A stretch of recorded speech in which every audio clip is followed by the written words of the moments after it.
मुख्यमंत्री नीतीश कुमार की गोपालगंज जिले में प्रगति यात्रा के दौरान की गई घोषणा अब धरातल पर उतरने लगी है। डीएम प्रशांत कुमार सीएच ने आज कलेक्ट्रेट परिसर में प्रेस कॉन्फ्रेंस कर इसकी जानकारी दी। डीएम ने कहा कि बाईपास सड़कों के निर्माण में गोपालगंज और मीरगंज बाईपास के लिए जमीन उपलब्ध कराई जा चुकी है और कटिया के बैरिया बाईपास के लिए भी जल्द ही जमीन उपलब्ध कराई जाएगी। इस प्रकार गोपालगंज जिले में शिक्षा, स्वास्थ्य, सड़क निर्माण और अन्य विकास कार्यों में तेजी से प्रगति हो रहा है। प्रशासन ने स्पष्ट किया है कि इन योजनाओं को समयबद्ध तरीके से लागू किया जाएगा ताकि जिले के विकास की गति को और तेज किया जा सके। डीएम ने कहा कि स्वास्थ्य विभाग की योजनाओं के तहत फाइलेरिया से बचाव के लिए 82% लाभार्थियों को दवाइयां दी जा चुकी हैं।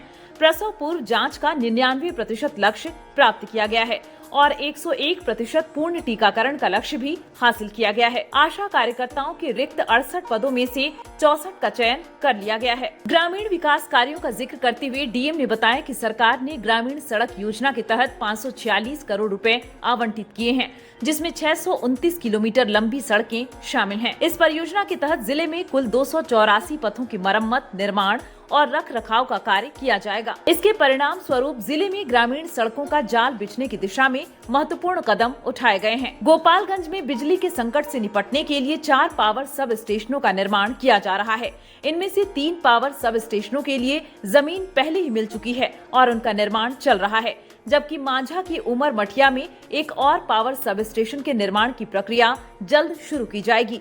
इसके अलावा डीआरडीए विभाग के तहत जिले की 131 पंचायतों में 191 खेल मैदान बनाए जाएंगे, जिनमें से 3 पहले ही पूरे हो चुके हैं। केंद्र सरकार द्वारा चलाए जा रहे पंचायत भवन निर्माण कार्य भी तेज गति से चल रहे हैं।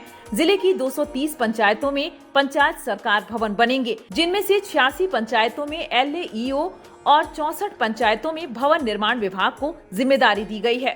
कुछ पंचायतों में जमीन की कमी के कारण निर्माण कार्य में देरी हो रही है, लेकिन प्रशासन इसके समाधान के लिए सक्रिय है और उसमें से जो भी सही पाए गए हैं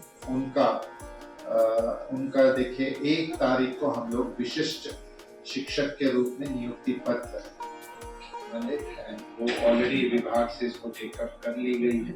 आवे मंदिर के जीर्णोद्धार से संबंधित ऑलरेडी जो योजनाएं चल रही हैं वो प्रत्येक शुक्रवार को डीसी के माध्यम से पीएसटी डीसी के जो इंजीनियर्स हैं उनसे मेरी रिव्यू होती। दोनों हो जाने के बाद तीसरा जो हम लोग का जो सड़क है काफी महत्वपूर्ण सड़क है जो बैरिया इंडस्ट्रियल कॉरिडोर को भी जोड़ता है। सारे महत्वपूर्ण उपलब्धियां थी, उसको साझा करने के लिए आज का प्रेस कॉन्फ्रेंस किया गया है। उसमें जो महत्वपूर्ण मुद्दे हैं उस पर मैं कहना चाहूँगा। नंबर 1 जो प्रगति यात्रा से संबंधित माननीय मुख्यमंत्री जी के जो घोषणाएं हैं उसको धरातल पर लाने के लिए विभिन्न योजनाओं के विभिन्न स्तर पर प्रगति आप सब लोगों को साझा की गई है। उसमें जो महत्वपूर्ण है, बहुत सारे जो सड़क के योजनाएं हैं वो टेंडर तक हमारी गई हैं और तटबंध से संबंधित जो योजना है वो भी टेंडर की प्रक्रिया में आ गया है और थावे मंदिर में जो इंटरनल सड़क है उससे संबंधित योजना भी जल्द से जल्द टेंडर की प्रक्रिया में आ जाएगी। शिक्षा विभाग से संबंधित इस माह में लगभग हमारे यहाँ इंटरमीडिएट एवं मैट्रिक एग्जामिनेशन शांतिपूर्ण एवं कदाचार माहौल में कंडक्ट किया गया है। जो मैट्रिक एग्जामिनेशन 35 केंद्रों में और इंटरमीडिएट एग्जामिनेशन 33 केंद्रों में ये हुआ है, जिसमें मैट्रिक में लगभग 50,000 और इंटरमीडिएट में लगभग 39,000 छात्र भाग लिए हैं और उसमें 24 छात्र छात्राओं को कदाचार के लिए निष्कासित की गई है और 2 वीक्षकों एवं 7 केंद्र अधीक्षकों पर कार्रवाई की गई है। कल जो नियुक्ति पत्र दिया जाएगा उसके बारे में तो मैंने ऑलरेडी ब्रीफ कर ही दिया है। इसके साथ साथ उद्योग विभाग के जो PM विश्वकर्मा है उसके अंतर्गत लगभग 1800 लाभुकों को स्टेज 2 से स्टेज 3 के तरफ उनके आवेदन बढ़ाए गए हैं।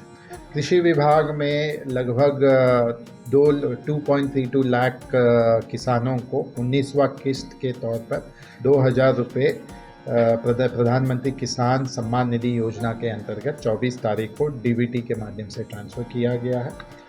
योजना विभाग के द्वारा लगभग 19 योजनाओं में लगभग 1.45 करोड़ के जो योजनाएं हैं उसकी प्रशासनिक स्वीकृति दी गई है। मद्य निषेध के द्वारा 62 वाहनों का नीलामी की गई है, जिसके माध्यम से 1.08 करोड़ का जो राशि है नीलामी राशि प्राप्त की गई है।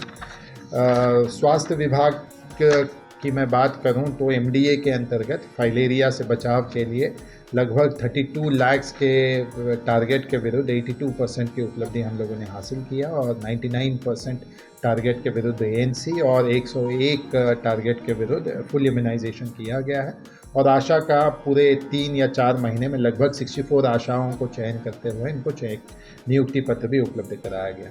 आरडब्ल्यूडी की मैं बात करूं तो लगभग 284 पथ का लगभग 629 किलोमीटर्स का जो सड़क है जो 546 करोड़ के लागत का है, उसका कैबिनेट के द्वारा 13 फरवरी को स्वीकृति दी गई है। उसको जल्द से जल्द हम लोग धरातल पे उतारेंगे और ग्रामीण सड़क का जो जाल है उसको और सुदृढ़ किया जाएगा।